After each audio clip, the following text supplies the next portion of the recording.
태양이 서서히 서울 위로 떠올랐고 황금빛 햇살이 강남의 중심부에 있는 고급 펜트하우스 아파트의 창문을 통해 스며들었다. 이지은은 천천히 눈을 떴고 가슴에 익숙한 기대감의 무게를 느꼈다.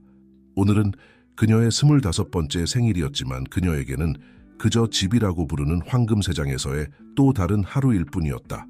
그녀는 킹사이즈 침대에서 일어나 맨발로 대리석 바닥을 덮고 있는 페르시아 카펫 위를 걸었다. 베란다로 걸어가 아래에서 깨어나는 도시를 바라보았다. 자동차들이 이미 거리를 채우기 시작했고 바쁜 사람들이 지하철로 달려가고 있었으며 생명력이 넘쳤다. 이지은은 한숨을 쉬며 저 사람들이 가진 자유를 부러워했다. 그녀가 한 번도 경험해보지 못한 자유였다. 이지은 양? 가정부 김영숙의 목소리가 그녀 뒤에서 부드럽게 들렸다. 아버님께서 준비하라고 하셨어요. 30분 후에 테라스에서 아침 식사가 준비될 거예요. 이지은은 고개를 끄덕이며 억지로 미소를 지었다. 고마워요, 영숙 씨. 아버지께 곧 가겠다고 전해주세요. 그녀가 준비를 하는 동안 이지은은 자신의 삶이 어떻게 아버지 강민회에 의해 세심하게 조율된 일련의 사건들이 되어버렸는지 생각하지 않을 수 없었다. 맛과 사치 레스토랑 제국의 소유주인 강민호는 이지은의 어머니가 그녀가 어렸을 때 떠난 이후로 딸의 모든 면을 통제해왔다. 그녀는 아버지가 완벽한 미아를 기대하지 않을 것임을 알기에 신중하게 옷을 입었다. 네이비 블루 실크 드레스, 하이힐, 그리고 절제된 하지만 비싼 보석들. 거울에 비친 그녀의 모습은 강민호가 원하는 대로 우아하고 세련된 젊은 여성이었다. 하지만 이지은의 눈은 다른 이야기를 들려주고 있었다. 그것들은 더 많은 것을 갈망하는 불안한 영혼의 창문이었다. 테라스에서 식탁은 단순한 아침 식사치고는 우스꽝스러울 정도로 호화롭게 차려져 있었다.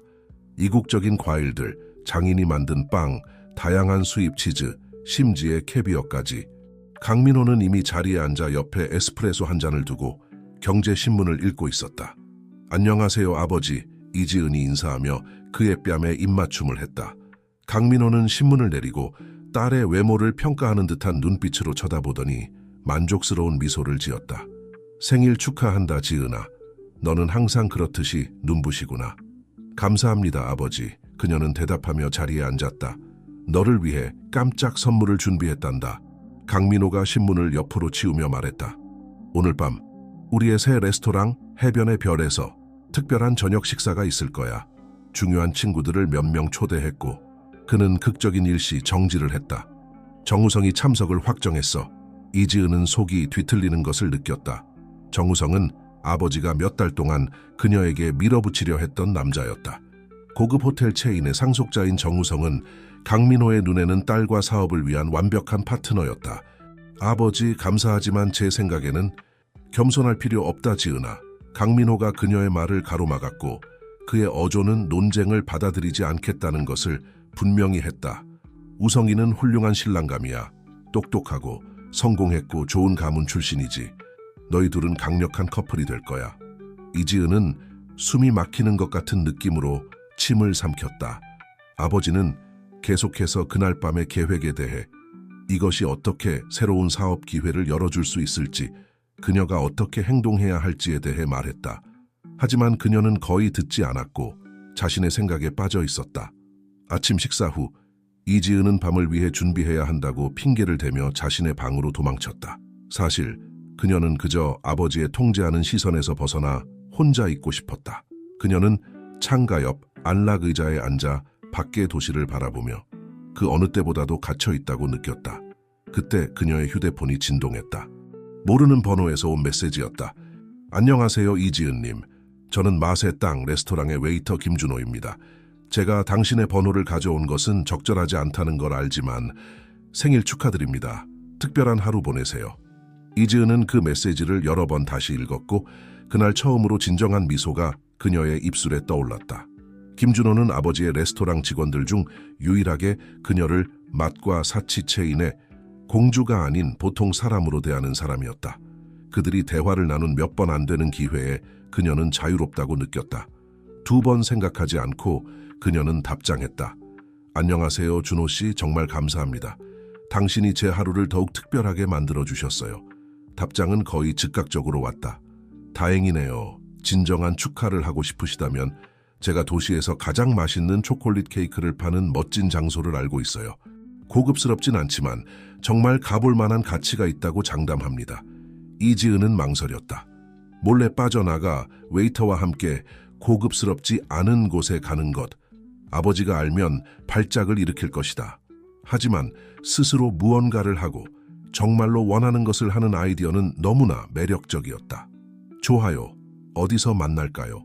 그들이 세부 사항을 조율하는 동안 이지은은 심장이 빠르게 뛰는 것을 느꼈다. 오랜만에 처음으로 그녀는 흥분되고 그날이 가져다 줄 수 있는 것에 대해 기대에 차 있었다. 아버지가 계획한 저녁 식사에 돌아와야 한다는 것을 알고 있었지만 몇 시간 동안이라도 그녀는 그저 이지은일 수 있을 것이다. 강 씨의 상속녀도 아니고 어떤 부자의 미래의 아내도 아닌 그저 그녀 자신. 그녀는 다시 거울을 보았다. 이제 그 모습은 기대감으로 눈이 반짝이고 볼이 상기된 젊은 여성을 보여주고 있었다. 그녀는 우아한 드레스를 청바지와 간단한 블라우스로 갈아입고 편안한 운동화를 신었다. 그저 친구와의 생일 케이크일 뿐이야. 그녀는 스스로에게 말했지만 내심으로는 이것이 그 이상이라는 것을 알고 있었다. 그것은 그녀가 그토록 갈망하던 자유를 향한 한 걸음이었다. 눈치채지 않고 빠져나갈 방법을 계획하면서 이지은은 이 단순한 결정이 어떻게 그녀의 인생의 진로를 바꿀지 전혀 알지 못했다. 다른 모든 날들과 같이 시작했던 이 날은 그녀가 알고 있던 모든 것에 의문을 제기하고 그녀에게 부과된 기대에 도전하고 어쩌면 그저 어쩌면 그녀의 마음이 비밀리에 갈망하던 사랑과 자유를 찾는 여정의 시작이 되려고 했다. 그 순간 거울 앞에 서서 미지의 세계를 향한 첫 걸음을 막 내디디려는 이지은은 두려움과 흥분이 뒤섞인 감정을 느꼈다. 그녀의 황금세장 벽 너머에는 어떤 미래가 그녀를 기다리고 있을까? 알아낼 방법은 오직 하나뿐이었다. 그녀가 알고 있던 모든 것을 대표하는 방을 마지막으로 한번 바라본 후 이지은은 깊게 숨을 들이쉬고 문을 향해 걸어갔다. 단 몇 시간이라도 그녀가 항상 꿈꿔왔던 삶을 살아볼 시간이었다. 이지은의 심장은 건물의 서비스 엘리베이터를 타고 내려가는 동안 빠르게 뛰고 있었다. 그녀는 전에 한 번도 혼자 경호원이나 운전기사 없이 나간 적이 없었다. 아드레날린이 그녀의 혈관을 타고 흘렀고 들키는 것에 대한 두려움과 곧 경험하게 될 모험에 대한 흥분이 뒤섞였다. 보도에 발을 디디자 이지은은 잠시 방향 감각을 잃은 것 같았다. 도시가 그녀 주변에서 생동감 있게 박동하고 있었고 그녀가 익숙했던 통제되고 무균 상태의 세계와는 너무나 달랐다. 준호의 지시를 따라 그녀는 몇 블록을 걸어 지하철역에 도착했다. 지하철은 완전히 새로운 경험이었다. 이지은은 주변의 사람들을 매혹되어 관찰했다. 노동자들, 학생들, 노인들 모두가 그녀가 짊어진 기대의 무게 없이 자신의 삶을 살고 있었다. 처음으로 그녀는 자신이 도시의 일부라고 느꼈다. 단순히 멀리서 바라보는 관찰자가 아닌 그녀는 안내받은 역에서 내려 휴대폰의 지도를 따라 준호가 기다리고 있는 카페를 금방 발견했다. 그곳은 간단하고 아늑한 장소였으며 나무 테이블이 보도에 놓여 있고 갓 내린 커피에 향기로운 냄새가 공기 중에 퍼져 있었다. 준호는 그녀를 보자마자 손을 흔들었고 따뜻한 미소가 그의 얼굴을 밝혔다. 그는 청바지와 단순한 셔츠를 입고 있었는데 그녀가 레스토랑에서 보던 정장 차림의 그와는 너무나 달랐다. 더 편안해 보였고 더 그 자신 같았다. 생일 축하해요, 이지은 씨. 그가 그녀를 맞이하기 위해 일어서며 말했다. 와, 주셔서 기쁩니다. 이지은은 미소를 지었고 이상하게도 편안함을 느꼈다. 고마워요, 준호 씨. 저는 이런 적이 한 번도 없었어요. 준호는 부드럽게 웃었다. 그럼 가치 있게 만들어봐요. 인생 최고의 초콜릿 케이크를 맛볼 준비 되셨나요? 둘은 카페로 들어갔고 이지은은 즉시 따뜻한 분위기에 휩싸였다. 장소는 사람들로 가득 차 있었고 즐거운 대화 소리와 컵 부딪히는 소리로 활기찼다.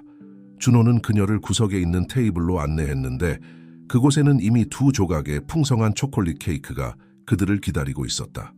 와우! 이지은은 그 광경에 눈이 휘둥그레져서 말했다. 이거 정말 대단해 보이네요. 맛보시면 알 거예요. 준호가 윙크하며 말했다.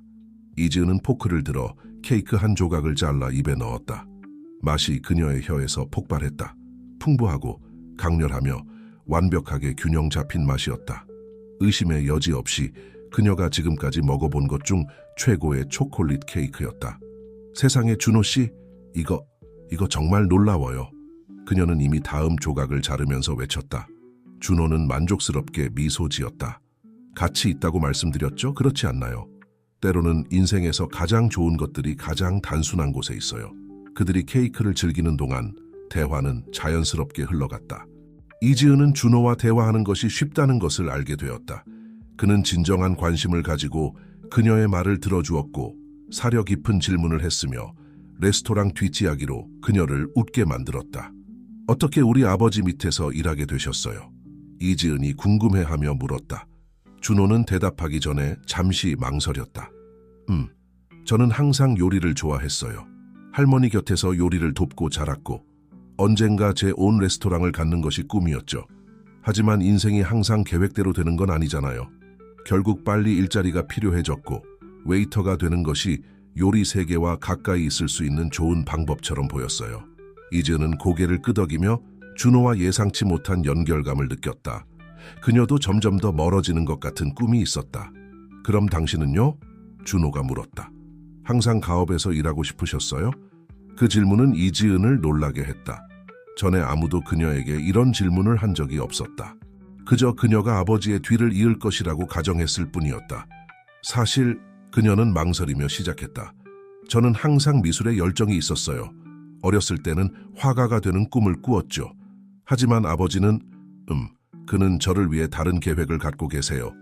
준호는 그녀를 이해하는 눈빛으로 바라보았다.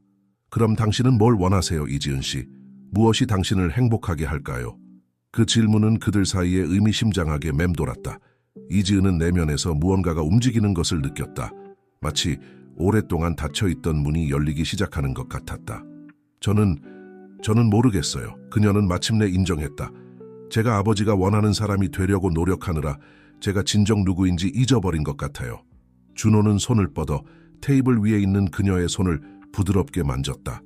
자신을 발견하기엔 절대 늦지 않아요, 이지은 씨. 준호의 터치는 그녀의 팔을 따라 전율을 보냈다. 이지은은 그들의 맞잡은 손을 바라보며 말로 표현할 수 없는 연결을 느꼈다.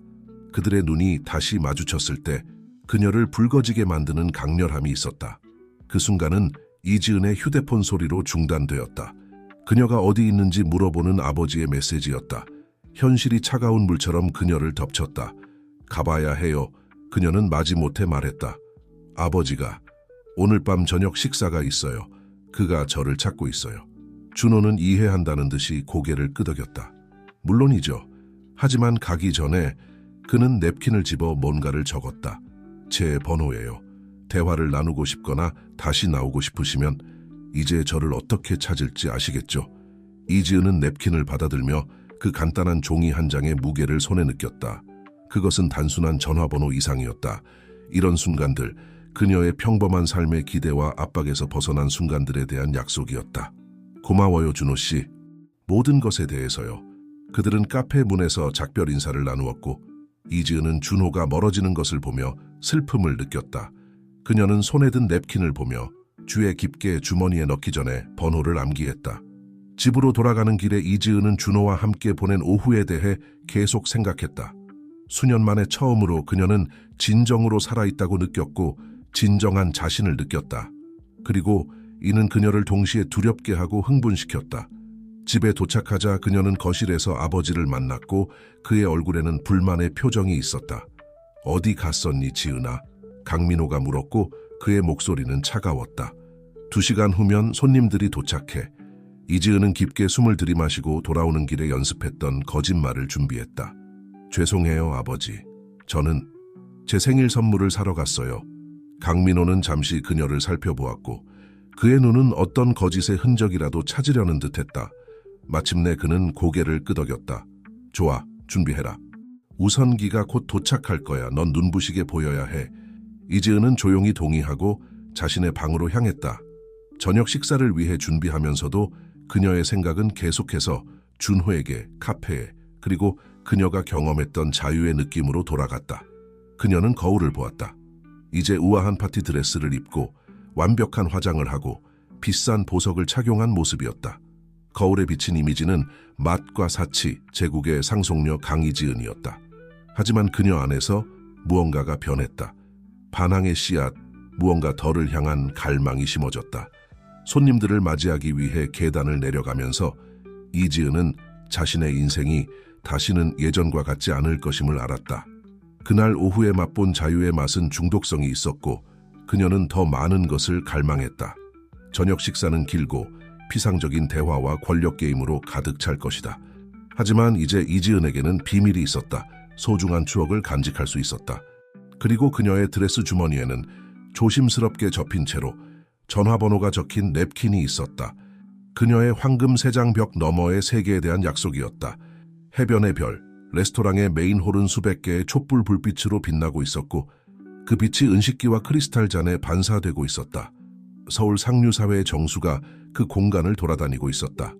디자이너 드레스를 입은 여성들과 비싼 정장을 입은 남성들 모두가 강이지은의 생일을 축하하기 위해 그곳에 모였다. 하지만 이지은은 마치 무대 위의 배우처럼 느껴졌다. 더 이상 자신에게 맞지 않는 역할을 연기하고 있는 것 같았다. 그녀의 미소는 연습된 것이었고 축하 인사에 대한 대답은 자동적이었다. 그녀의 생각은 계속해서 준호와의 오후로 그녀가 경험했던 자유의 느낌으로 돌아갔다.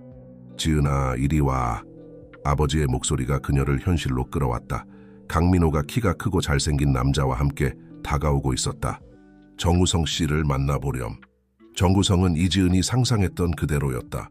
매력적이고 옷을 잘 입었으며 눈까지 가지 않는 미소를 짓고 있었다. 그는 이지은의 손을 잡아 우아하게 입을 맞췄다. 드디어 만나 뵙게 되어 반갑습니다, 이지은 씨. 정우성이 말했다. 그의 목소리는 벨벳처럼 부드러웠다. 강민호 회장님께서 당신에 대해 많이 말씀하셨습니다. 저도 반갑습니다, 정우성 씨. 이지은은 기계적으로 대답했다. 그녀는 아버지의 승인하는 눈길을 느낄 수 있었다. 우성 씨가 방금 유럽 출장에서 돌아왔어. 강민호가 자랑스럽게 말했다. 가족 호텔 체인을 국제시장으로 확장하고 있지. 대화는 계속되었고 정우성은 자신의 사업과 미래 계획에 대해 이야기했다. 강민호는 열정적인 질문으로 그를 격려했다. 이지은은 조용히 듣고 있었고 적절한 순간에 미소 짓고 고개를 끄덕이며 하지만 그녀의 마음은 다른 곳에 있었다. 잠시 한눈을 팔아 이지은은 바에서 걸어 나와 음료를 서빙하는 익숙한 인물을 발견했다. 준호였다. 그녀의 심장이 뛰었다. 그가 이 행사에서 일할 줄은 몰랐다. 그녀는 평범해 보이려고 노력하며 배에 접근했다. 안녕하세요, 준호 씨. 그녀가 조용히 말했다. 준호는 놀란 듯이 고개를 들었다. 빠른 미소가 그의 얼굴을 밝혔다가 곧 전문적인 표정으로 바뀌었다. 안녕하세요, 강양. 무엇을 드릴까요? 이지은은 그의 형식적인 태도에 실망감을 느꼈지만 그 필요성을 이해했다. 마티니 하나 주세요. 준호가 음료를 준비하는 동안 이지은은 주위를 둘러보며 아무도 그들에게 주의를 기울이지 않는지 확인했다. 오늘 여기 계실 줄 몰랐어요. 그녀가 낮은 목소리로 말했다. 급하게 불렸어요. 준호가 똑같이 낮은 목소리로 대답했다.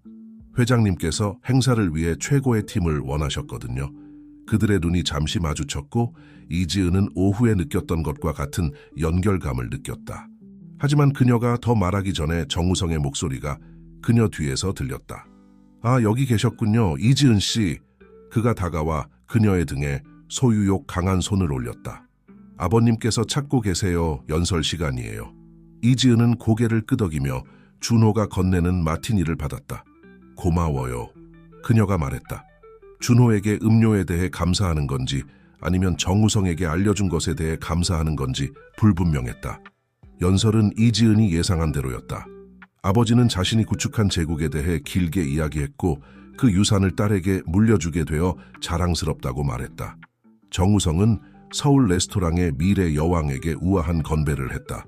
한마디 한마디가 이지은의 어깨 위에 놓인 기대의 무게를 더 무겁게 만들었다.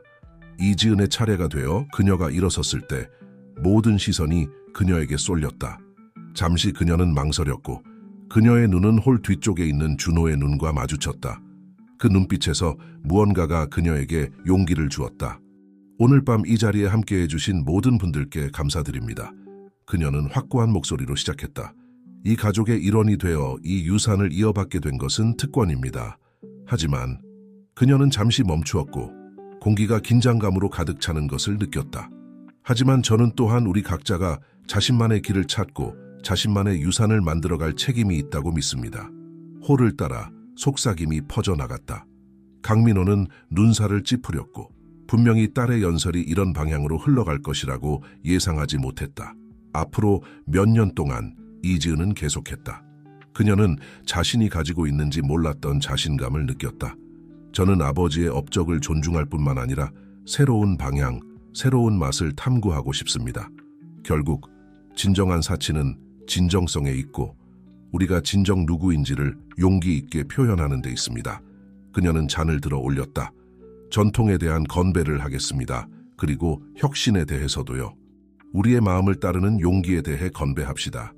홀은 박수 소리로 가득 찼지만 이지은은 많은 사람들의 눈에서 혼란스러움을 볼 수 있었다. 그녀의 아버지는 기계적으로 박수를 치고 있었고 그의 표정은 읽을 수 없었다.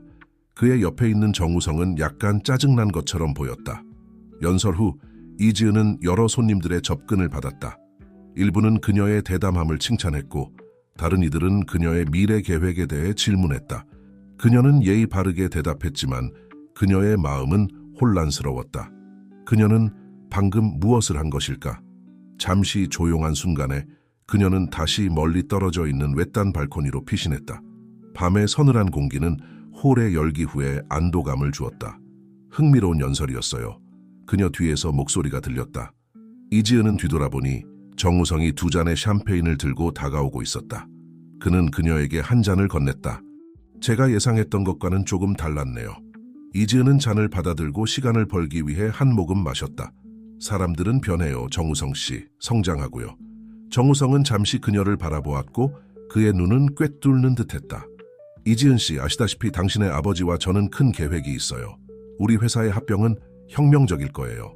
함께라면 우리는 한국의 고급 호스피탈리티 시장을 지배할 수 있어요. 그 계획에서 제 위치는 어디인가요? 이지은이 물었지만 이미 대답을 알고 있었다. 정우성은 미소를 지었다. 그의 눈은 미소 짓지 않았다. 물론 제 아내로서죠. 강정 제국의 공주로서요. 이지은은 등골이 오싹해지는 것을 느꼈고 그것은 흥분 때문이 아니었다. 제가 공주가 되고 싶지 않다면 어쩌죠, 정우성 씨. 제가 그저 저 자신이 되고 싶다면요. 정우성의 미소가 잠시 흔들렸고 더 차가운 무언가로 대체되었다. 어리석은 소리 하지 마세요, 이지은 씨. 당신은 이를 위해 태어났어요. 이것이 당신의 운명이에요. 이지은이 대답하기 전에 발코니 문이 열렸다. 준호였고 쟁반을 들고 있었다. 실례합니다. 그가 전문적인 목소리로 말했다. 빈잔을 수거해도 될까요? 정우성은 명백히 방해받은 것에 짜증이 난 듯 손을 휘저었다. 하지만 이지은은 기회를 보았다. 사실 그녀는 준호의 쟁반에 잔을 올려놓으며 말했다. 제가 좀 바람을 쐬어야 할 것 같아요. 실례하겠습니다, 신사 여러분. 그녀는 빠르게 발코니를 나섰고 정우성과 준호를 뒤에 남겨두었다. 그녀의 심장은 빠르게 뛰고 있었다. 준호와의 짧은 순간은 그 벽 너머의 세계, 그녀의 아버지와 정우성의 기대를 넘어선 세계를 상기시켜주는 것 같았다. 홀로 돌아가면서 이지은은 자신이 전투의 첫 걸음을 내딛었다는 것을 알았다. 그녀의 정체성을 위한 전투, 그녀의 자유를 위한 전투였다. 그리고 앞으로의 길이 두렵게 보였지만 오랜만에 처음으로 그녀는 살아있다고 느꼈고 무엇이 오든 맞설 준비가 되어 있었다. 밤은 계속되었고 더 많은 건배와 잡담, 더 많은 권력 게임이 이어졌다. 하지만 무언가가 변했다. 이지은의 눈 깊숙한 곳에서 불꽃이 타오르기 시작했다. 결단의 불꽃, 반항의 불꽃, 희망의 불꽃이었다. 그리고 파티가 끝나갈 무렵 이지은은 이것이 단지 시작일 뿐이라는 것을 알았다. 강씨라는 이름을 넘어, 아버지의 기대를 넘어, 정우성의 계획을 넘어 그녀가 진정 누구인지 발견하는 여정의 시작이었다. 미래는 불확실했지만 처음으로 그 불확실성이 그녀를 두렵게 하지 않았다. 오히려 그녀를 흥분시켰다. 왜냐하면 이제 마침내 그녀는 자신만의 이야기를 쓸 준비가 되어 있었기 때문이다. 강기지은의 생일 파티 이후 며칠 동안 강가의 저택은 긴장감으로 가득 찼다.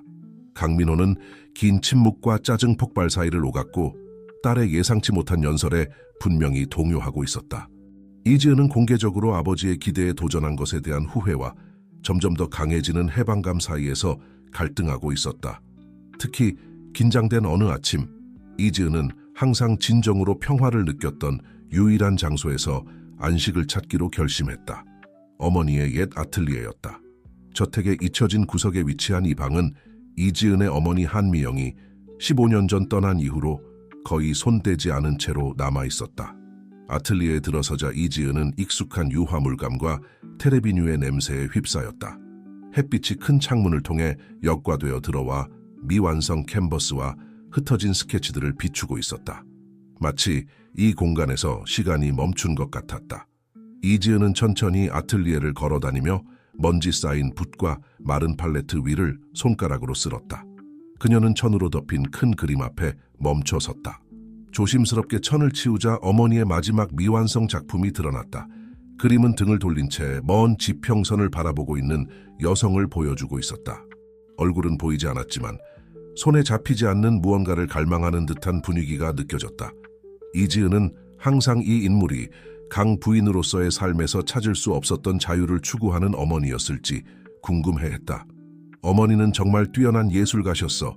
그녀 뒤에서 부드러운 목소리가 말했다. 이지은은 놀라서 돌아보았고 김영숙이 아틀리에 문에 서 있는 것을 보았다. 가정부는 강민호가 그 주제에 대해 부가한 침묵을 존중하며 한미영에 대해 거의 말하지 않았다. 그랬죠. 그렇지 않나요? 이지은이 대답하며 다시 그림을 바라보았다. 때때로 어머니가 왜 이 모든 것을 포기하셨는지 궁금해요. 김영숙은 아틀리에로 들어와 그 공간을 향수와 슬픔이 섞인 눈으로 둘러보았다. 어머님은 결코 정말로 포기하신 적이 없어요, 아가씨. 그저 잠시 길을 잃으셨을 뿐이죠. 이지은은 호기심 어린 눈으로 가정부를 바라보았다. 그게 무슨 뜻이에요? 김영숙은 망설였다. 마치 얼마나 많은 것을 밝힐 수 있을지 결정하고 있는 것 같았다. 한미영님은 자유로운 영혼이었어요. 이지은 양. 그녀는 아버님을 사랑하셨지만 그가 만든 세계는 글쎄요. 그녀에게는 너무 좁았죠. 그래서 어머니가 떠나신 건가요? 이지은이 속삭이듯 물었다. 가정부는 천천히 고개를 끄덕였다. 어머님은 인생의 갈라 디너와 사업 외에도 더 많은 것이 있다고 믿으셨어요. 그녀는 창조하고 탐험하고 살고 싶어 하셨죠. 결국 강 부인이 되는 압박감이 너무 커져 버렸어요. 이지은은 목에 뭔가 걸린 듯한 느낌이 들었다. 그녀의 평생 동안 어머니가 이기심 때문에 그들을 버렸다고 믿도록 만들어졌다. 하지만 지금 주변의 캔버스들을 보고 저 마지막 미완성 그림을 보니 그녀는 이해하기 시작했다. 아버지는 어머니가 떠나신 후 많이 고통받으셨어요. 김영숙이 계속했다. 그래서 그가 당신을 그토록 붙들려고 하는 것 같아요, 이지은 양. 그는 당신도 잃을까봐 두려워하시죠. 이지은은 고개를 끄덕이며 전에는 느껴보지 못한 아버지에 대한 연민을 느꼈다. 하지만 저는 어머니가 아니에요, 영숙 씨. 저는 그냥 떠나지 않을 거예요. 맞아요. 당신은 어머님이 아니에요. 가정부가 동의했다. 하지만 당신은 어머님의 정신을 가졌어요, 이지은 양. 그 무언가를 더 추구하는 같은 열망을. 그리고 그게 아버님을 그가 인정하는 것보다 더 두렵게 만들어요. 김영숙의 말은 오랫동안 말해지지 않은 진실로 가득 차 공기 중에 맴돌았다. 이지은은 다시 미완성 그림을 바라보며 그 안에서 어머니뿐만 아니라 자신의 모습도 보았다. 어머니에게 무슨 일이 있었나요, 영숙 씨? 이지은이 마침내 물었다. 지금 어디 계신가요? 가정부는 깊이 한숨을 쉬었다. 모르겠어요, 아가씨. 어머님이 떠나신 후 아버님은 그녀의 이름을 언급하는 것을 금지하셨어요. 하지만 그녀는 다시 망설였다. 내륙의 예술가 공동체에서 살고 계시다는 소문이 있어요. 창작하고 가르치고 항상 꿈꾸던 삶을 사시는 것 같아요. 이지은은 심장이 빠르게 뛰는 것을 느꼈다. 어머니가 살아계시고 어딘가에서 예술을 만들고 계신다는 생각은 동시에 흥분되고 아프기도 했다. 왜 지금 이 모든 걸 말씀해 주시는 거예요, 영숙 씨? 가정부는 다가와 이지은의 어깨에 부드럽게 손을 얹었다. 당신 어머니에게서 보았던 것과 같은 불안함을 당신에게서도 보기 때문이에요. 그리고 당신이 가족에 대한 모든 진실을 알아야 할 때가 왔다고 생각해서요. 그 순간 이지은의 휴대폰이 주머니에서 진동했다. 준호에게서 온 메시지였다. 안녕하세요, 괜찮으세요? 파티에서 당신이 불편해 보이는 걸 눈치챘어요. 대화가 필요하다면 제가 여기 있어요. 이지은은 메시지에서 김영숙으로 다시 메시지로 시선을 옮겼다. 갑자기 압도된 느낌이 들었다. 항상 그토록 견고하고 정의되어 있다고 생각했던 그녀의 세계가 그녀가 상상도 하지 못했던 가능성과 비밀들로 펼쳐지고 있었다. 고마워요, 영숙 씨. 그녀가 마침내 말했다. 이 모든 것을 말씀해 주셔서요. 저는 생각할 시간이 필요할 것 같아요. 가정부는 이해한다는 듯이 고개를 끄덕였다. 시간을 가지세요, 아가씨. 하지만 기억하세요. 당신은 이 여정의 혼자가 아니에요. 김영숙이 아틀리에를 나가는 동안 이지은은 다시 어머니의 그림을 바라보았다. 지평선을 바라보는 고독한 인물이 그녀를 부르는 것 같았고 미지의 세계를 탐험하라고 초대하고 있었다. 떨리는 손가락으로 이지은은 준호의 메시지에 답장했다. 신경 써주셔서 감사해요. 사실 대화를 나누고 싶어요. 만날 수 있을까요? 메시지를 보내면서 이지은은 새롭고 두려운 무언가를 향해 한 걸음을 내딛는 것 같은 느낌이 들었다. 하지만 또한 흥분되기도 했다.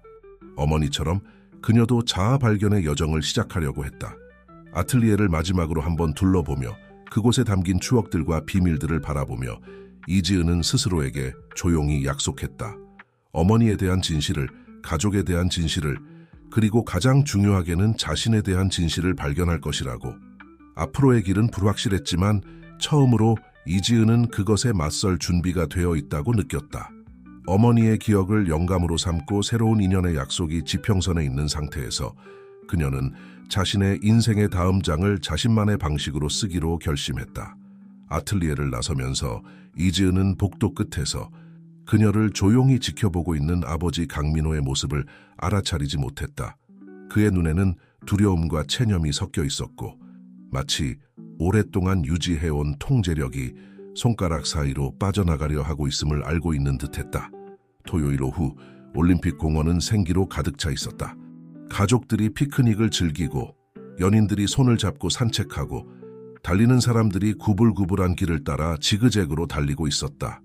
이지은에게는 가족이 자주 가던 통제되고 배타적인 환경과는 완전히 다른 세계에 들어선 것 같았다. 그녀는 호수 근처 벤치에 앉아있는 준호를 발견했다. 그는 청바지와 단순한 티셔츠를 입고 있었고 아버지의 레스토랑에서 그녀가 알고 있던 정장 차림의 웨이터와는 너무나 달라 보였다. 더 편안해 보였고 더 자기 자신 같았다. 안녕하세요. 이지은이 수줍게 다가가며 말했다. 준호는 일어서며 미소를 지었다. 안녕하세요, 이지은 씨. 와주셔서 기뻐요. 잠시 동안 그들은 그저 서로를 마주보고 서 있었다. 고용주와 직원이라는 맥락을 벗어나 어떻게 행동해야 할지 정확히 알지 못한 채로. 산책 좀 할까요? 준호가 마침내 제안했다. 이지은은 고개를 끄덕이며 그 제안에 감사해했다. 그들은 나란히 걷기 시작했고 그들 사이의 침묵은 기대와 말하지 않은 가능성으로 가득 차 있었다. 그래서 준호가 시작했다. 파티에서 무슨 일이 있었나요? 당신의 연설이 무대 뒤에서 꽤 화제였어요. 이지은은 한숨을 쉬며 지난 며칠의 무게를 느꼈다. 복잡했어요. 제가 더 이상 아닌 척할 수 없다는 걸 깨달은 것 같아요. 준호는 호기심 어린 눈으로 그녀를 바라보았다. 그럼 당신은 누구인가요, 이지은 씨? 그 질문은 그녀를 놀라게 했다. 단순하고 직접적인 질문이었지만 그녀는 정확히 어떻게 대답해야 할지 모른다는 것을 깨달았다. 저는 잘 모르겠어요. 그녀는 인정했다. 아버지가 원하시는 사람이 되려고 노력하느라 제가 진정 누구인지 더 이상 모르겠어요. 그들은 호수 가장자리에 멈춰 서서 게으르게 수영하는 오리들을 바라보았다. 알아요, 준호가 부드럽게 말했다. 때로는 우리가 누구인지 발견하는 것이 다른 사람들이 우리에게 말한 것을 잊는 것에 관한 것이에요. 이지은은 그를 바라보며 그의 말의 깊이에 놀랐다. 경험에서 우러나온 말씀 같네요. 준호는 미소를 지었다. 조금 슬픈 미소였다. 제가 한때 길을 잃었었다고 말하죠. 그가 말하는 방식에는 이지은을 흥미롭게 만드는 무언가가 있었다. 준호에게는 그녀가 처음 생각했던 것보다 훨씬 더 많은 것이 있는 것 같았다. 그럼 어떻게 자신을 찾으셨나요? 그녀가 물었다. 준호는 조약돌을 주워 호수에 던졌다.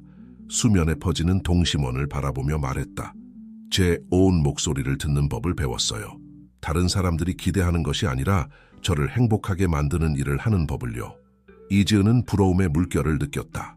다른 사람들의 기대에서 벗어나 그렇게 살아간다는 것은 어떤 느낌일까?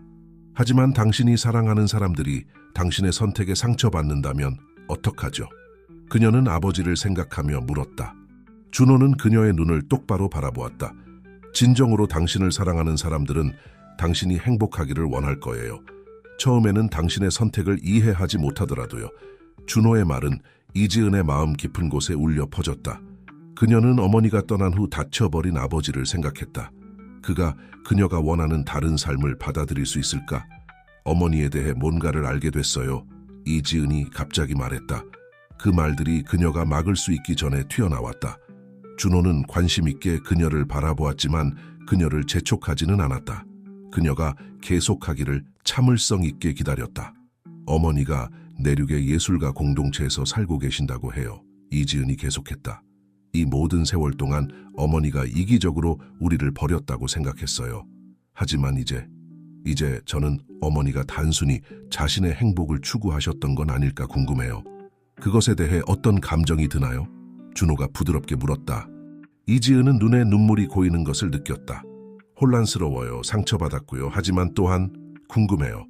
제 일부는 어머니를 찾아가 왜 그렇게 하셨는지 이해하고 싶어요. 준호는 위로의 손길을 이지은의 어깨에 올렸다. 그의 터치는 부드러웠지만 이지은의 온몸에 전류를 보내는 것 같았다. 어쩌면 그 여정을 떠날 때가 된 것 같아요. 그가 제안했다. 어머니를 찾아가 과거를 이해하는 거죠. 그것이 미래의 당신이 되고 싶은 사람을 발견하는데 도움이 될 수 있을 거예요. 이지은은 천천히 고개를 끄덕였고 그 생각이 그녀의 마음속에서 형태를 갖추기 시작했다. 하지만 그녀가 대답하기 전에 익숙한 목소리가 그들 뒤에서 들렸다. 이지은, 여기서 뭐 하고 있어?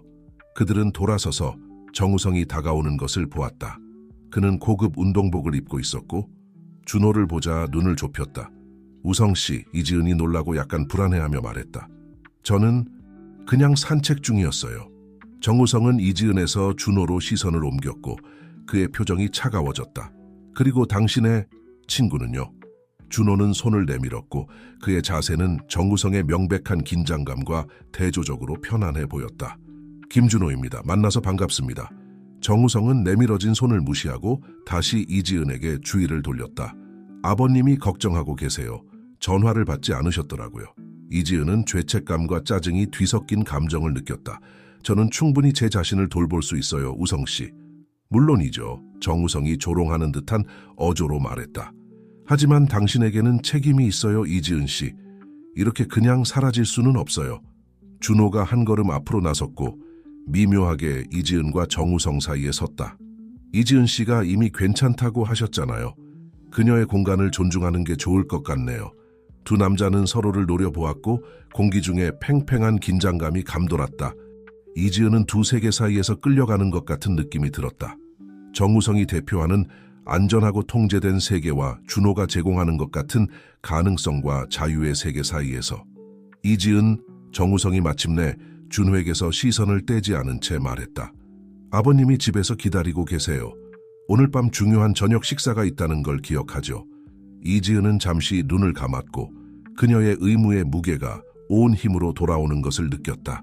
다시 눈을 떴을 때 그녀는 준호가 이해하는 눈빛으로 그녀를 바라보고 있는 것을 보았다. 가세요. 그가 부드럽게 말했다. 하지만 우리가 나눈 대화를 기억하세요. 당신에게는 선택권이 있어요, 이지은 씨. 무거운 마음으로 이지은은 고개를 끄덕였다. 고마워요, 준호 씨. 모든 것에 대해서요. 정우성과 함께 떠나면서 이지은은 마지막으로 뒤를 돌아보았다. 준호는 여전히 그곳에 서 있었고 호숫가의 고독한 인물이었다. 그 순간 그녀는 자신에게 조용히 약속했다. 어머니를 찾아 과거의 진실을 알아내고 그 과정에서 자신만의 길을 찾을 것이라고. 집으로 돌아가는 길은 조용했고 이지은과 정우성 사이의 긴장감은 거의 만질 수 있을 정도였다. 하지만 이지은의 내면에서는 조용한 혁명이 시작되고 있었다. 변화의 씨앗이 심어졌고 그녀는 더 이상 아무것도 예전과 같지 않을 것임을 알았다. 강저택에 다가가면서 이지은은 아버지가 입구에서 기다리고 있는 것을 보았다. 그의 표정은 걱정과 불만의 혼합이었다.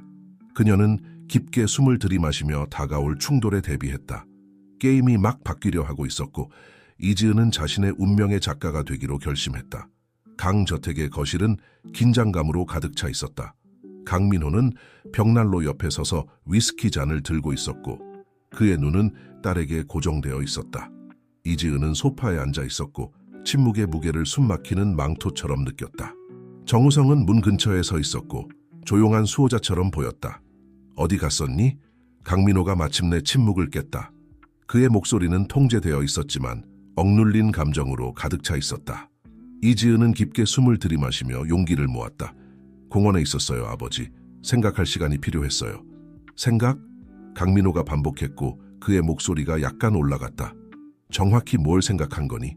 충동적인 연설로 수년간의 계획을 망치는 것에 대해서 이지은은 자신 안에서 좌절감이 커지는 것을 느꼈다. 충동적이지 않았어요, 아버지. 정직했어요. 오랜만에 처음으로 제가 진정으로 느끼는 것을 말했어요. 강민호는 벽난로 위에 잔을 세게 내려놓았고 이지은은 움찔했다. 그래서 넌 뭘 느끼는데, 이지은아? 내가 너를 위해 만든 모든 것을 그냥 버릴 수 있다고 생각하니? 버리는 게 아니에요, 아버지. 이지은이 일어서며 대답했다. 제 온 길을 찾는 거예요. 정우성이 이 순간 개입하기로 선택했고 그의 목소리는 부드럽지만 단호했다. 이지은, 당신 아버님은 당신을 위해 최선을 다하시는 거예요. 우리를 위해서요. 우리가 함께 만들 수 있는 미래를 생각해 보세요. 이지은은 정우성을 바라보았고 처음으로 그를 분명하게 보았다. 아버지가 그녀에게 보이고 싶어 했던 왕자님이 아니라 강민호의 체스판에서 또 다른 말에 불과했다. 그 미래를 원하지 않으면 어떡하죠, 정우성 씨? 그녀가 물었고 그녀의 목소리가 약간 떨렸다. 제 인생에서 다른 것을 원한다면요? 강민호가 빠르게 움직여 이지은과 정우성 사이에 섰다. 다른 것? 뭐 예를 들면 웨이터와 도망가는 거? 네 어머니처럼 가족을 버리는 거? 그 말은 이지은에게 따귀를 맞은 것처럼 느껴졌다. 아버지는 어머니가 어디 계신지 알고 계셨죠? 그녀가 물었고 갑작스러운 깨달음에 어지러워졌다. 이 모든 세월 동안 어머니가 어디 계신지 알고 계셨어요. 강민호의 얼굴이 창백해졌고 그 어떤 말보다도 많은 것을 드러냈다. 이지은은 분노와 상처의 물결이 그녀를 덮치는 것을 느꼈다. 어떻게 그러실 수 있어요? 그녀가 소리쳤고 눈물이 뺨을 타고 흐르기 시작했다. 어떻게 어머니가 우리를 버렸다고, 우리를 신경 쓰지 않았다고 믿게 만드실 수 있었어요? 너를 보호하려고 했던 거야. 강민호가 소리쳤고 그의 통제의 가면이 마침내 무너졌다. 내 어머니는, 그녀는 우리 대신 예수를 선택했어. 너 대신에. 이지은은 고개를 저었고 믿을 수 없다는 듯이 말했다. 아니에요, 아버지. 어머니는 자신에게 진실되기로 선택하셨어요. 아버지가 저에게 허락하지 않으셨던 것처럼요. 그 후에 이어진 침묵은 귀가 먹먹할 정도였다. 정우성은 불편해 보였고 명백히 이 가족 드라마에서 자신의 위치를 찾지 못하고 있었다. 이지은, 그가 다시 시도했고 그의 목소리는 화해의 어조였다. 진정해요. 오늘 밤 저녁 식사가 있잖아요. 기억나요? 중요한 투자자들이 올 거예요. 이 모든 것은 나중에 의논할 수 있어요. 하지만 이지은은 그의 말을 거의 듣지 않았다. 그녀의 마음은 빙글빙글 돌고 있었고 수년간의 거짓말과 반쪽짜리 진실을 처리하고 있었다. 그녀는 아버지를 바라보았고 강력한 사업가가 아니라 여전히 과거의 유령들과 싸우고 있는 부서진 남자를 보았다. 어머니를 찾아야겠어요. 이지은이 마침내 말했고 그녀의 목소리는 낮지만 확고했다. 어머니와 대화를 나눠야 해요. 강민호는 그녀 앞에서 10살은 늙어 보였다. 이지은아, 제발 그러지 마. 우리가 만든 모든 것을 파괴하지 마. 저는 아무것도 파괴하지 않아요, 아버지.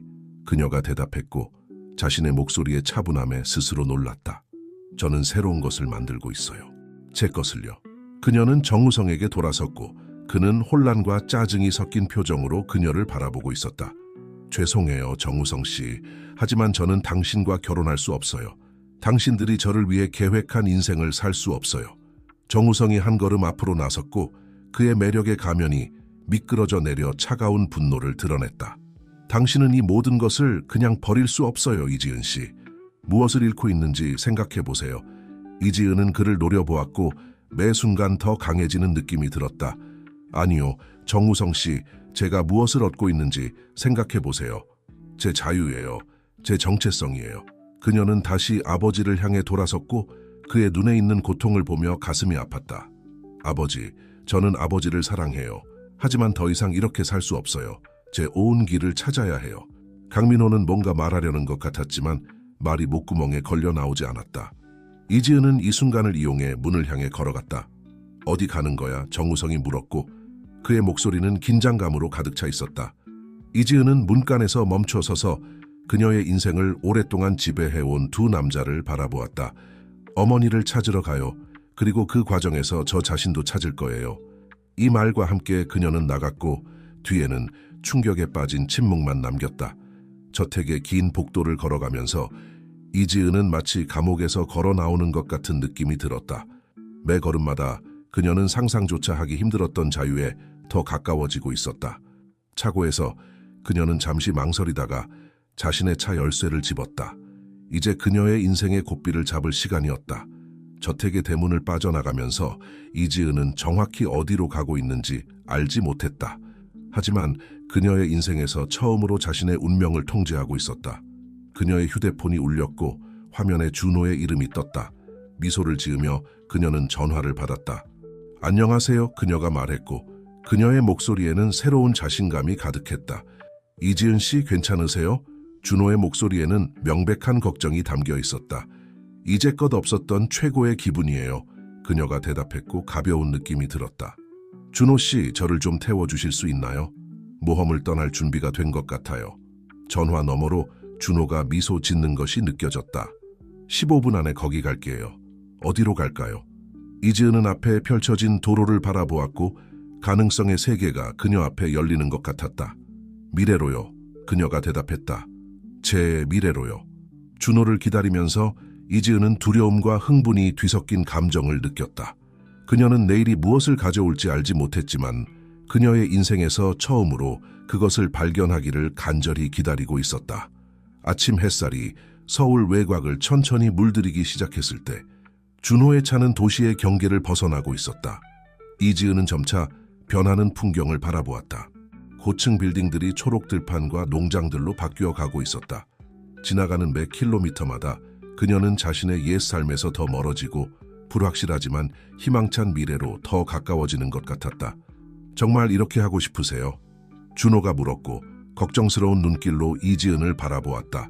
그녀는 고개를 끄덕였고 그녀의 눈은 앞에 펼쳐진 도로에 고정되어 있었다. 제 인생에서 이렇게 확신한 적이 없었어요. 지난 24시간은 감정의 롤러코스터였다. 강저택을 떠난 후 이지은은 준호의 집에서 밤을 보냈다. 그녀는 소파에서 잤고 준호는 방을 사용했다.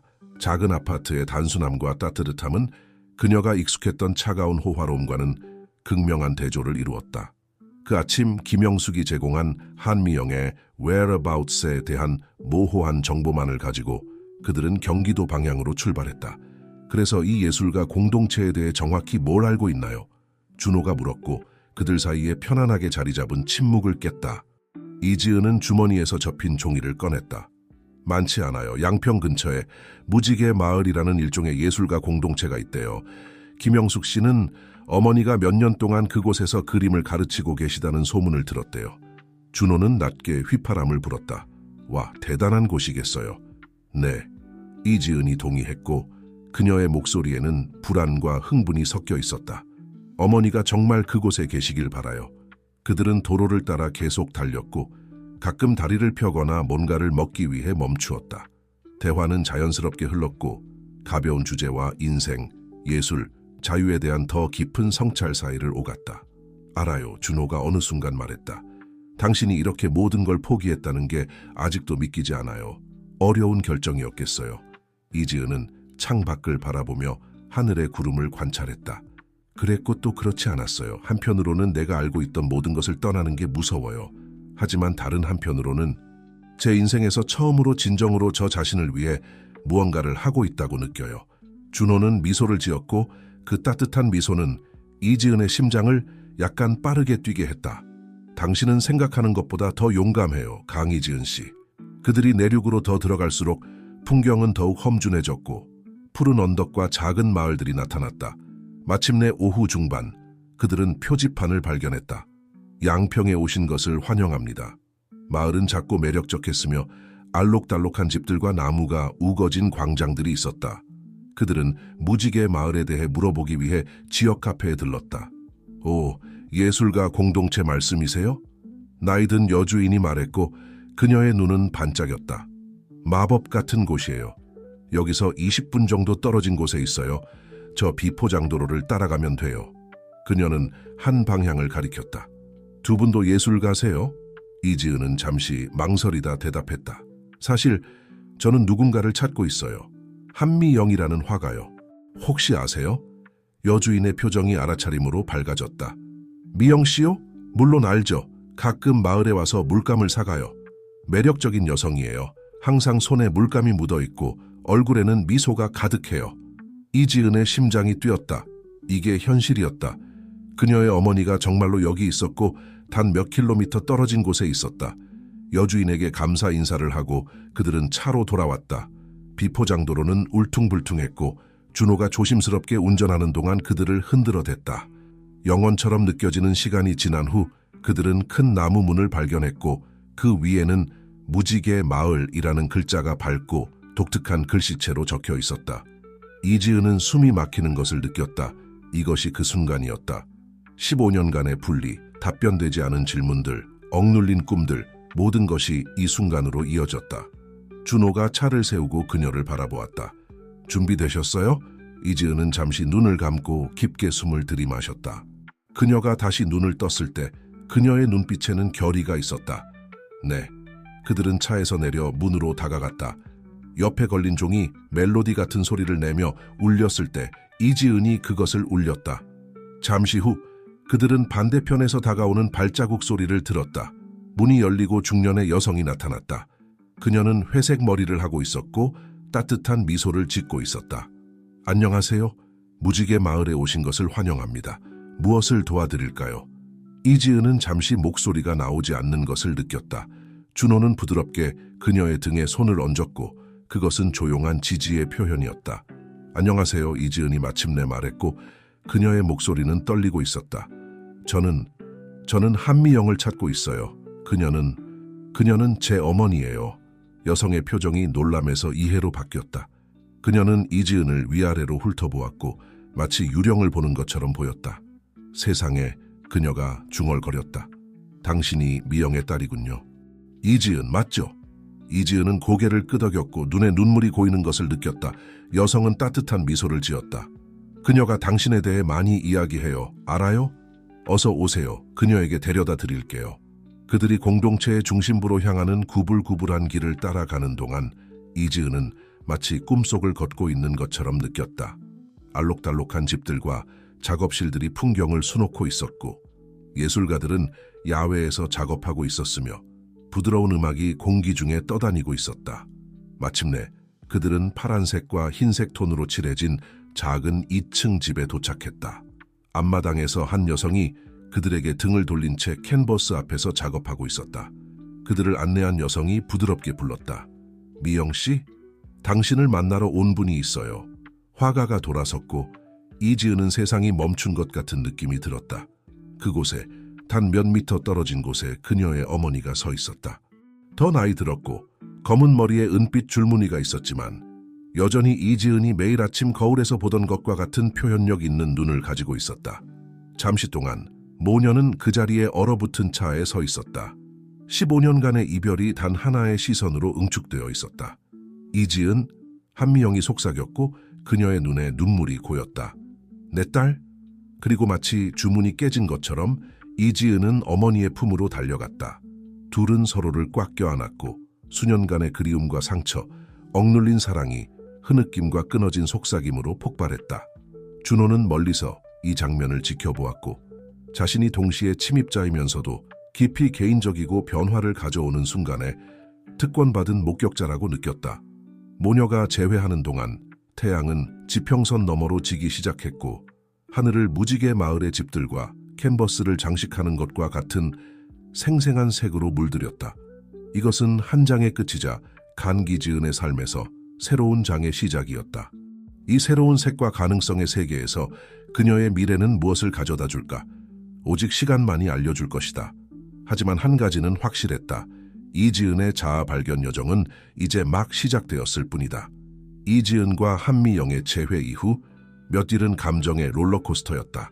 모녀는 수시간 동안 대화를 나누고 웃고 울며 15년간의 이별로 생긴 공백을 채우려 노력했다. 준호는 그들의 사생활 필요성을 이해하고 대부분의 시간을 무지개 마을을 탐험하며 보냈고 활기찬 예술가 공동체에 매료되었다. 어느 화창한 오후 이지은과 한미영은 집 현관에 앉아 차를 마시며 공동체의 움직임을 지켜보고 있었다. 왜 한 번도 저에게 연락하려 하지 않으셨어요? 이지은이 물었다. 수년간 그녀의 생각을 괴롭혔던 질문이 마침내 입 밖으로 나왔다. 한미영은 깊은 한숨을 내쉬었고 그녀의 눈에 눈물이 고였다. 내 사랑, 나는 정말 많이 시도했어. 처음 몇 년 동안은 전화도 하고 편지도 썼지만 네 아버지가 내 모든 시도를 막았어. 그는 그게 너에게 더 좋을 거라고, 내가 네 인생에 들어갔다 나갔다 하면 더 큰 고통만 줄 거라고 말했지. 이지은은 아버지에 대한 분노의 물결을 느꼈지만 동시에 이해의 찔림도 느꼈다. 그 이후에는요? 왜 포기하셨어요? 나는 결코 너를 포기한 적이 없어, 이지은아. 한미영이 딸의 손을 잡으며 대답했다. 하지만 내가 네 인생에 강제로 들어갈 수 없다는 걸 깨달았어. 그래서 기다렸지. 언젠가 네가 준비되면 나를 찾아올 거라고 기다렸어. 이지은은 눈물을 닦았다. 너무 오래 걸려서 죄송해요. 한미영은 부드럽게 미소 지었다. 사과하지 마, 내 사랑. 네가 지금 여기 있다는 게 중요해. 이어지는 날들 동안 한미영은 이지은에게 무지개 마을을 보여주었다. 공동체는 마법 같은 곳이었고 모든 연령대와 배경을 가진 예술가들이 함께 살며 창작하고 서로에게 영감을 주고 있었다. 이지은은 화가, 조각가, 음악가, 작가들을 만났고 각자 독특한 이야기를 가지고 있었다. 공동 작업실 중 하나에서 한미영은 이지은을 그녀가 지도하는 젊은 예술가 그룹에게 소개했다. 이 아이가 내 딸 이지은이에요. 한미영이 말했고 그녀의 목소리에는 자부심이 가득했다. 젊은 예술가들은 이지은을 따뜻하게 맞이했고 서울에서의 그녀의 삶에 대해 질문하고 모든 것을 뒤로하고 떠난 그녀의 용기에 대해 감탄을 표현했다. 당신도 예술가세요? 지원이라는 젊은 여성이 물었다. 이지은은 망설였다.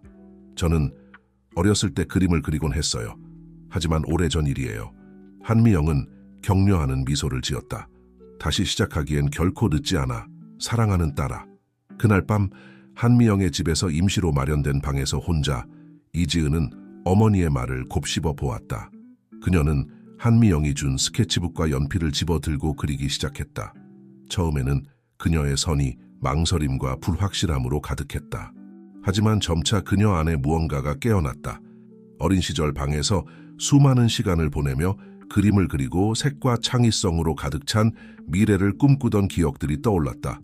날들이 지나 주가 되었다. 이지은은 예술의 세계에 빠져들었다. 워크숍에 참여하고 다양한 기법을 시도하며 오랫동안 잠자고 있던 열정을 발견했다. 준호는 근처 마을에 머물기로 결정했고 정기적으로 그녀를 방문했다. 그는 외부 세계의 소식을 전해주었고 이지은의 심장을 빠르게 뛰게 하는 미소를 지어 보였다. 어느 아침 어머니와 함께 그림을 그리던 중 이지은은 예상치 못한 전화를 받았다. 김영숙이었다. 이지은 양, 가정부의 목소리가 걱정스럽게 들렸다. 아버님이 좋지 않으세요. 사업의 압박, 당신의 출발, 이 모든 게 그를 많이 괴롭혔어요. 그가 병원에 계세요. 이지은은 위장에 덩어리가 생기는 것을 느꼈다. 모든 것에도 불구하고 그녀는 아버지를 사랑했다. 알려주셔서 감사합니다, 영숙 씨. 저는 서울로 돌아가겠습니다. 전화를 끊고 이지은은 두 세계 사이에서 갈등하는 자신을 발견했다. 무지개 마을에서 발견한 자유와 자기 표현의 새로운 세계와 서울에 남겨두고 온 책임과 기대의 세계 사이에서 한미영은 딸의 고뇌를 감지하고 다가왔다. 무슨 일이야, 사랑하는 딸아? 이지은은 상황을 설명했고 눈물이 그녀의 뺨을 타고 흘렀다. 어떻게 해야 할지 모르겠어요, 어머니. 여기 있는 것이 너무 좋고 제 자신에 대해 발견하고 있는 것들이 너무 좋아요. 하지만 아버지는, 한미영은 딸을 사랑스럽게 안았다. 이지은아, 내 사랑, 너는 가족과 자유 사이에서 선택할 필요가 없어. 때로는 진정한 성장은 균형을 찾는 것에 있어. 네가 누구인지의 모든 부분을 통합하는 거야. 이지은은 어머니를 바라보았다. 그녀는 단순히 자신의 길을 선택한 자유로운 예술가가 아니라 수년간의 어려운 교훈을 배운 현명한 여성을 보았다. 어떻게 그렇게 해요? 이지은이 물었고 그녀의 목소리는 작았다. 한미영은 부드럽게 미소 지었다. 이곳의 일부를 너와 함께 가져가는 거야, 이지은아. 네가 누구인지에 대한 용기, 창작에 대한 열정을, 그리고 그것을 사용해 주변 세계를 변화시키는 거야. 비록 조금씩이라도. 그 오후 이지은은 서울로 돌아갈 준비를 했다. 준호는 상황을 듣고 즉시 그녀를 데려다 주겠다고 자원했다. 어머니와 작별 인사를 나누면서 이지은은 슬픔과 결의가 뒤섞인 감정을 느꼈다. 돌아올게요. 그녀가 약속했다. 한미영은 그녀를 꼭 안았다. 알아, 내 사랑. 그리고 기억해. 네가 어디에 있든 예술과 사랑은 항상 너와 함께 있을 거야. 차 안에서 서울로 향하는 길, 이지은은 준호를 바라보았다. 모든 것에 감사드려요. 그녀가 부드럽게 말했다. 지난 몇 주 동안 당신이 없었다면 어떻게 했을지 모르겠어요. 준호는 미소 지었고 그의 눈은 잠깐 도로에서 벗어나 그녀의 눈을 만났다. 필요한 건 뭐든 도와드릴게요, 이지은 씨. 항상. 풍경이 변하고 푸른 언덕이 점차 친숙한 도시의 윤곽으로 바뀌는 동안 이지은은 자신 안에 새로운 힘을 느꼈다. 그녀는 더 이상 단순히 강 씨의 상속인도, 자유로운 예술가의 딸도 아니었다. 그녀는 이지은이었다. 자신만의 길을 찾고 있는 여성이었고 과거와 마주하고 자신의 미래를 만들어갈 준비가 되어 있었다. 서울의 지평선이 가까워지고 있었고 그와 함께 이지은의 인생의 새로운 장이 시작되려 하고 있었다. 화해의 장, 서로 다른 세계 사이에 다리를 놓는 장, 예술 갤러리와 회의실 모두에서 울릴 수 있는 독특한 목소리를 발견하는 장. 여정은 아직 끝나지 않았지만 이지은은 무슨 일이 일어나든 용기와 창의성으로, 그리고 무엇보다 자신에게 진실되게 맞설 것임을 알고 있었다. 서울에서 가장 명성 높은 병원 중 하나인 서울대학교 병원은 이지은이 떠나온 무지개 마을과는 극명한 대조를 이루고 있었다. 무균 상태의 복도와 긴장감 넘치는 침묵은 그녀가 몇 주 전 도망쳤던 세계를 날카롭게 상기시켰다. 이지은은 아버지의 병실로 조심스럽게 걸어갔고 준호는 그녀 옆에 있었다. 든든한 존재감이었다. 들어가기 전 그녀는 깊게 숨을 들이마셨다. 그녀의 여정 동안 발견한 내면의 힘을 끌어올리려 노력했다. 강민호는 병원 침대에 누워 있었고 이지은이 본 적 없는 작고 연약한 모습이었다. 그들의 눈이 마주쳤을 때 이지은은 아버지의 눈에서 안도감과 불안감이 뒤섞인 것을 보았다. 이지은아, 그가 말했고 그의 목소리는 거칠었다. 왔구나. 그녀는 침대 가까이 다가가 아버지의 손을 잡았다. 물론이죠, 아버지. 어떠세요? 강민호는 약한 미소를 지었다. 더 나았던 적도 있지. 의사들은 스트레스와 과로 때문이라고 하더구나. 그는 잠시 말을 멈추고 눈에 눈물이 고였다. 그리고 그리움 때문에.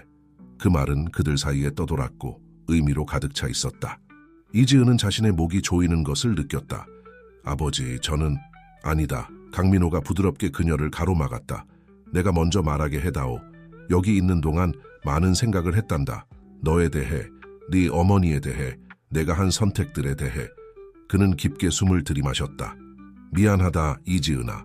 네 인생을 통제하려 하고 네가 네 온 길을 찾도록 허락하지 않은 것에 대해 미안하구나. 이지은은 눈물이 뺨을 타고 흐르는 것을 느꼈다.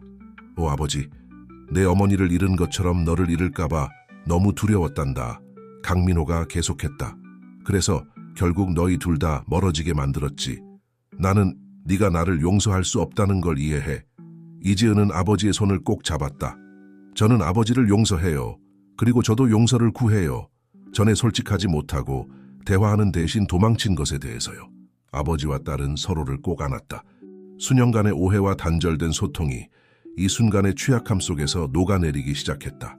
그들이 떨어졌을 때 강민호는 문 앞에 조용히 서 있는 준호를 알아차렸다. 이 젊은이는 누구지? 이지은은 미소를 지으며 준호에게 다가오라고 손짓했다. 아버지, 이분은 준호예요. 그는 저에게 큰 친구예요. 준호는 공손하게 강민호에게 인사했다. 만나서 반갑습니다. 강 회장님, 빨리 쾌유하시길 바랍니다. 강민호는 잠시 준호를 바라보다가 고개를 끄덕였다. 고맙네. 그리고 내 딸을 돌봐준 것에 대해 감사하네.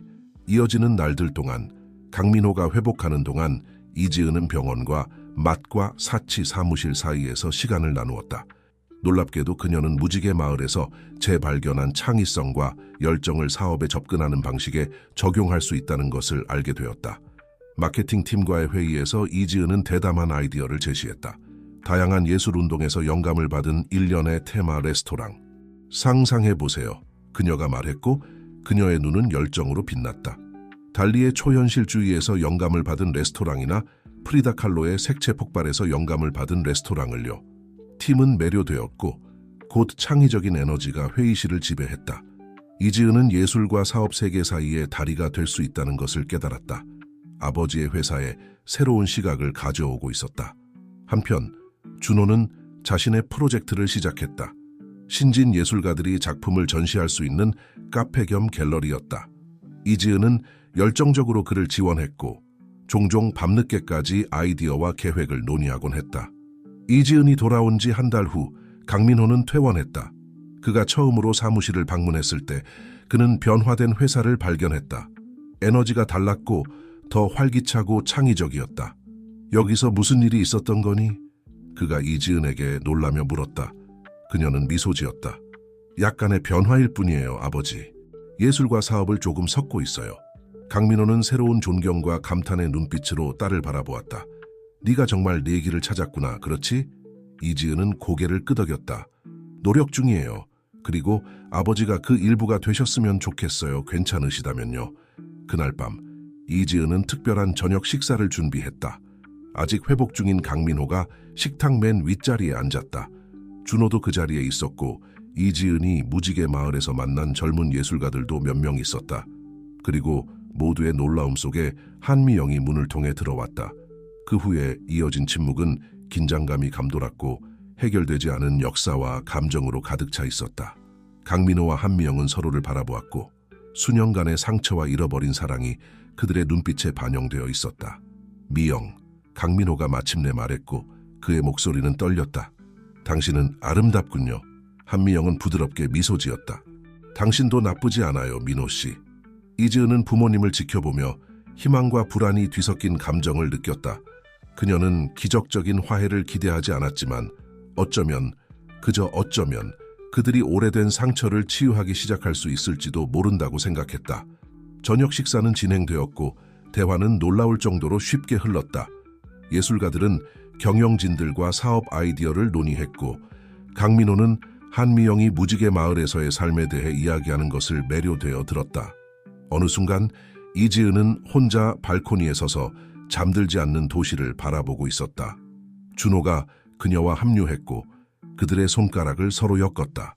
무슨 생각을 하고 있어요? 그가 부드럽게 물었다. 이지은은 미소 지었고 식당 안의 장면을 바라보았다. 너무나 다른 세계들이 조화롭게 섞여 있었다. 균형에 대해 생각하고 있어요. 그녀가 대답했다. 자신에게 충실하면서도 자신의 뿌리를 존중하는 것이 어떻게 가능한지에 대해서요. 준호는 고개를 끄덕이며 그녀의 시선을 따라갔다. 당신이 이것을 가능하게 만들었어요, 이지은 씨. 당신이 이 다리를 만들었어요. 그녀는 그를 향해 돌아섰고 그녀의 눈은 사랑과 감사로 빛나고 있었다. 우리가 이것을 가능하게 만들었어요, 준호 씨. 함께요. 서울의 별이 빛나는 하늘 아래에서 그들이 키스를 나누는 동안 이지은은 마침내 세상에서 자신의 자리를 찾았다고 느꼈다.